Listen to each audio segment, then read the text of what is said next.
বন্ধুরা, কুমকুম সিরিয়ালের আজকের রিভিউ।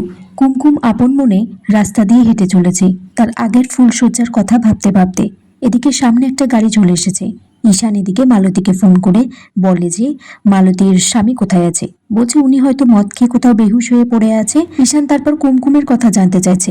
বলছে কুমকুম তো বাড়িতে নেই। ঈশান ভাবছে যে কুমকুমকে কোথায় খুঁজে পাবে, হয়তো জুতোর ফ্যাক্টরিতে থাকতে পারে। ঈশান তারপর জুতোর ফ্যাক্টরিতে এসে দেখে কুমকুম সেখানে জুতো সেলাই করছে। তার হাতে সুচটা ফুটে যায়। কুমকুমকে বলে যে কাউকে বাড়িতে কিছু না জানিয়ে এখানে কেন এসেছে। ঈশানের খুব চিন্তা হচ্ছিল। ঈশান কুমকুমকে বাড়ি যেতে বললে কুমকুম বলে যে সে বাড়িতে যাবে না। সে সাজানো ঘর, সেই গন্ধ তার দম বন্ধ হয়ে আসছে। কুমকুম বলছে রজনীগন্ধার গন্ধ তার সহ্য হয় না।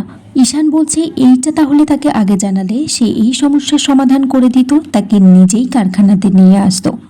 কুমকুম ওখানে জুতো সেলাই করবে, ঈশান সারা রাত সেখানে বসে থাকতে রাজি হয়ে যায়। এদিকে ঈশানের খুব মশায় কামড়াচ্ছে। কুমকুম বলছে সে বাড়ি যেতে চাইছে। বাড়িতে এদিকে সবাই জানাজানি হয়ে যায় যে তারা কেউ ঘরে নেই। কুমকুম আর ঈশান বাড়িতে ফিরে আসে। ঈশান কুমকুমকে শিখিয়ে দিচ্ছে যে হ্যাঁ বললে হ্যাঁ বলতে, না বললে না বলতে। ঈশানের মা ঈশানকে জিজ্ঞাসা করছে সে কোথায় গিয়েছিল। ঈশান বলছে আমরা দুজনে একটু বেরিয়েছিলাম।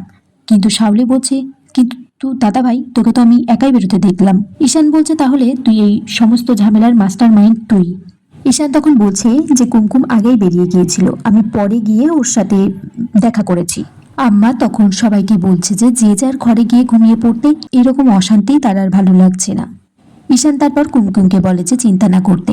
সে আর কুমকুম উপরে চলে যায়। বন্ধুরা, আগামী পর্বে দেখা যায় ঈশান কুমকুমকে বলছে যে জানি না যে ফুলশয্যা কি, আর এইরকম একটা নিয়ম পালন করার মতো সম্পর্ক আমাদের মধ্যে নেই। কুমকুম তারপর বিছানা করে নিচে ঘুমানোর জন্য। ঈশান তারপর বিছানাটা ধরে ভাঁজ করে দেয়। আর এখানে এই পর্বটা শেষ হয়ে যায়। বন্ধুরা, তোমাদের কেমন লেগেছে কমেন্টস করে জানিও।